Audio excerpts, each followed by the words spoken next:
Selamat petang, salam sejahtera. Isu hangat petang ini sah. Ini bukan total lockdown yang rakyat inginkan. Dipetik daripada Info Rakyat, berita sepenuhnya.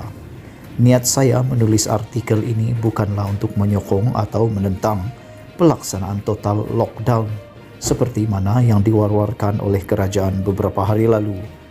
Pendapat pribadi saya berhubung perlunya total lockdown sebagai langkah harus bagi membantu penularan tahap menggila wabak COVID-19 tidak relevan kepada artikel ini.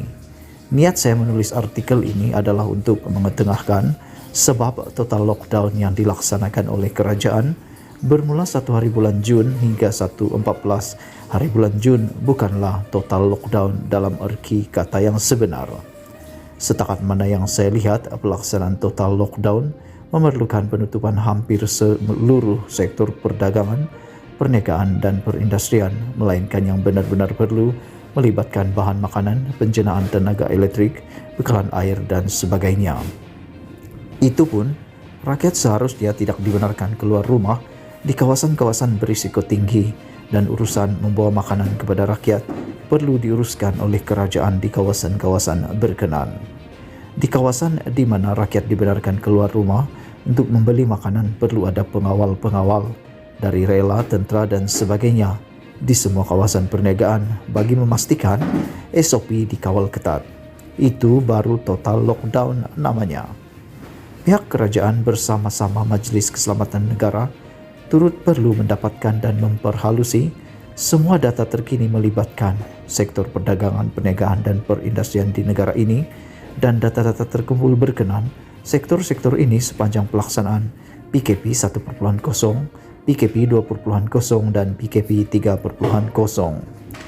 Data-data ini akan membolehkan kerajaan meminimalkan kebenaran operasi bagi semua sektor, termasuk sektor yang dianggap kritikal atau tergolong sebagai sektor keperluan asas.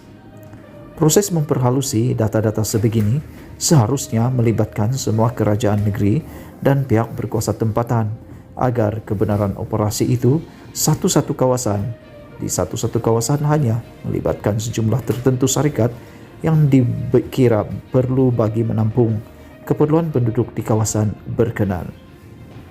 Sebagai contoh, jika satu pusat perniagaan di kawasan Petaling Jaya menjadi tumpuan 1.000 penduduk dan jika pusat perniagaan tersebut mempunyai 10 kedai sebranika dan 10 restoran, bilangan kedai yang dibenarkan beroperasi boleh dikurangkan berdasarkan perhitungan kasar keperluan semua penduduk di kawasan berkenan. Di sinilah MKN dan kerajaan boleh memanfaatkan data-data yang dikumpul sepanjang pelaksanaan PKP 1.0, PKP 2.0 dan PKP 3.0, melainkan data-data sebegini tidak pernah dikumpul. Kerajaan turut perlu memikul tanggung jawab membantu setiap seorang rakyat Malaysia yang hilang kerja atau dipotong gaji dari sudut keuangan tanpa syarat, melainkan mereka yang masih bekerja dan masih menerima gaji. Saya fikir perkara ini sudah pun diumumkan oleh pihak kerajaan, namun bantuan yang diberikan turut perlu meliputi setiap satu syarikat atau perniagaan yang tidak dibenarkan beroperasi. Kerajaan perlu juga mengambil kira peningkatan dalam bilangan syarikat yang terlibat dalam penyediaan bahan keperluan harian selepas PKP 1.0 dan PKP 2.0. Tidak dapat dinafikan bahawa terdapat syarikat yang mengubah konsep perniagaan mereka kepada kedai sebranika atau kedai menjual bahan makanan segar kepada bagi mengurangkan risiko kerugian dan memastikan mereka boleh terus beroperasi jika PKP dilaksanakan.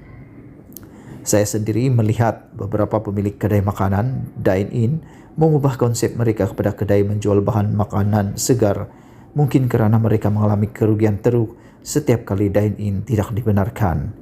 Ini kadang-kala menyebabkan peningkatan mendadak dalam jumlah kedai serbaguna atau kedai menjual bahan makanan segar di satu-satu kawasan, jauh melebihi bilangan yang diperlukan bagi memenuhi keperluan penduduk di kawasan berkenan.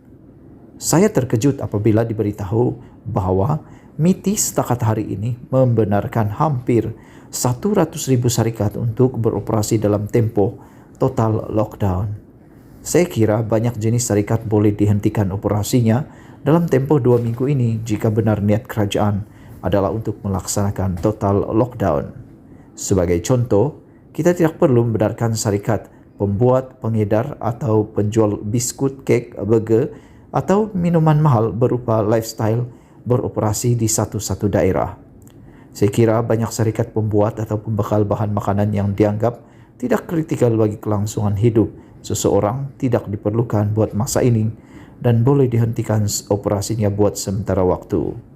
Untuk itu, kerajaan perlu menakrifkan semula apa yang dimaksudkan dengan keperluan asas agar rakyat boleh dididik untuk berjiwa cermat dalam keadaan genting ini dan tidak keluar untuk membeli sesuatu yang tidak penting.